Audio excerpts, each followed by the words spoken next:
Over at Avebury we met Brian Sumbler in the local shop, and he turned out to be a great encyclopedia of the local history and knowledge, and he gave us a rundown on the history of Avebury, which is the biggest stone circle in Europe and probably the world.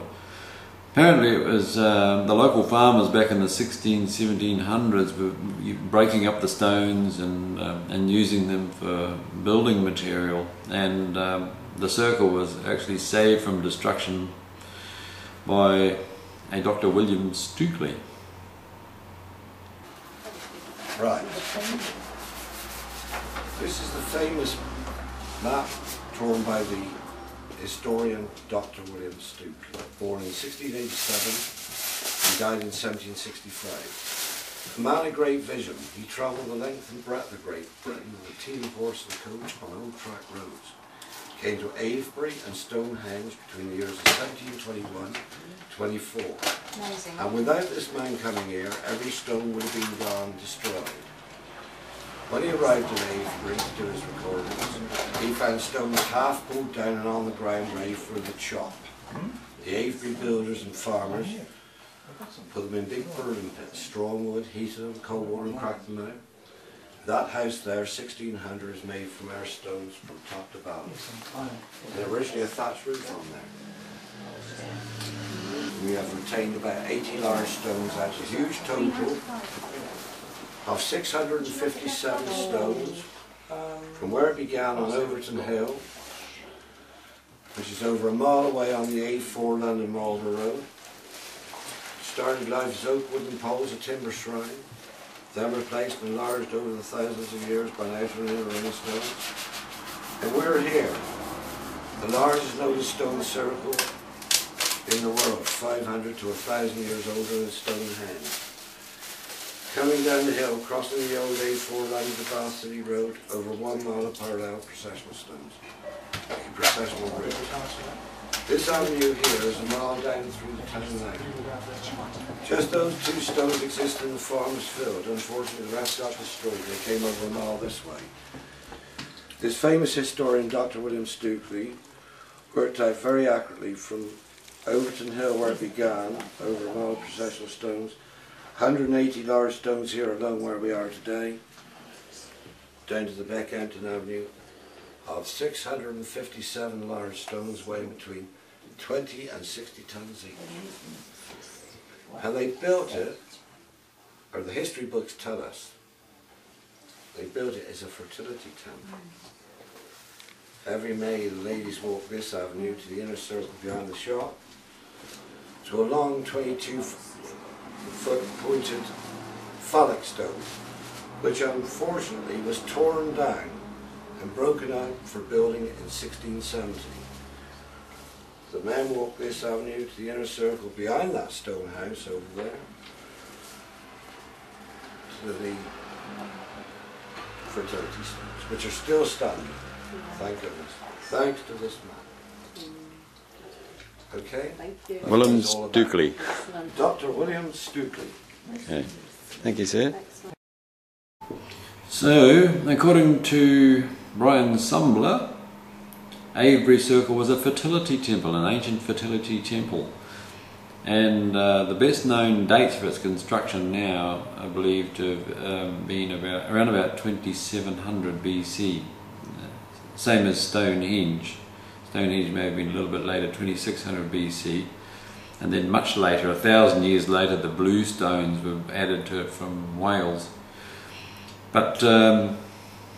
Gary Cook had his own theory about how Avebury Circle was constructed way back then, saying that he reckoned it was made by kids. How it was done, I'm sure. Lots of kids pushing. And before we left Avebury, we decided to be very cheeky and ask the crop circle makers, whoever they might be, for our own circle. There was no ritual. We just sat and had our lunch at the tables, the outside tables of the Red Lion Inn, had a beer and some lunch, and dodged the wasps as they were trying to get into our beer.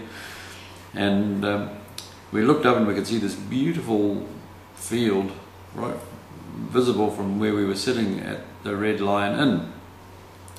And we thought, oh, well, why not that field? So we didn't really do any ritual. We just sort of like had a conversation in our heads with the crop circle maker, saying, hey guys, like, what about in that field there, and let's have one with a Kiwi motif. Because we'd read about how other people in the past had actually asked the crop circle makers for ones with certain motif, like there was the Japanese group that had a meditation, and then they were rewarded with the one that was the so-called origami circle, definitely a Japanese sort of a flavour to it. So we decided we wanted one with a Kiwi flavour, maybe a koru spiral, like the symbol that you see on Air New Zealand jets.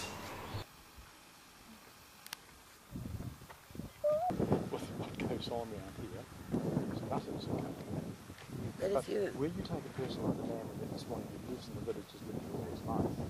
The second day of the adventure, we were picked up at 4 AM in the morning by Busty Taylor, who was a pilot and a crop circle guide, well-known crop circle guide, and he led us on a great adventure that day, starting off with sunrise at Stonehenge, and there he really gave us something to chew over.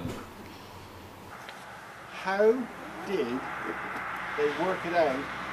Did they assemble these on the ground, get it right, and put them up? You only have to be half an inch out.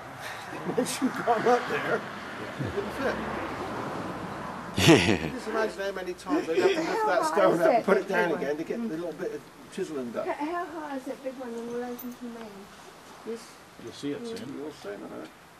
The South American ones have got a lot. 15, 16 feet to that point alone. And these weigh up to 6 tonnes. Dr. Terence Levy suggested that it works in reverse of what we've assumed it works. It's not the summer solstice rise that they were concentrating on. It was the mid-winter sunset.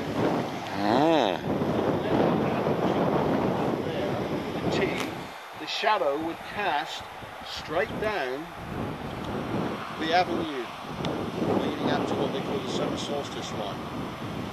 You see, and this is the type of shapes we've had in the cornfield. They are. Alright? Yeah. You see that? You follow it through? Yeah. Humps in the field over here. Yes. Alright. They're tumuli, they're burial chambers. Alright? What you're looking at is a flying saucer disc. Right?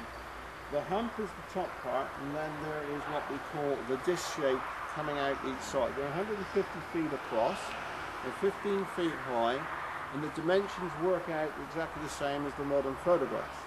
The only problem is they're 3,500 years old. Okay? Now they couldn't write anything down 3,500 years ago, but they could replicate in building what they saw. So my point is, what did they see 3,500 years ago that we talk about today? If they were around, it could explain how they got all these stones here and up there. Alright? That is something you have to consider. That's about as good an explanation as I've ever heard. Yeah.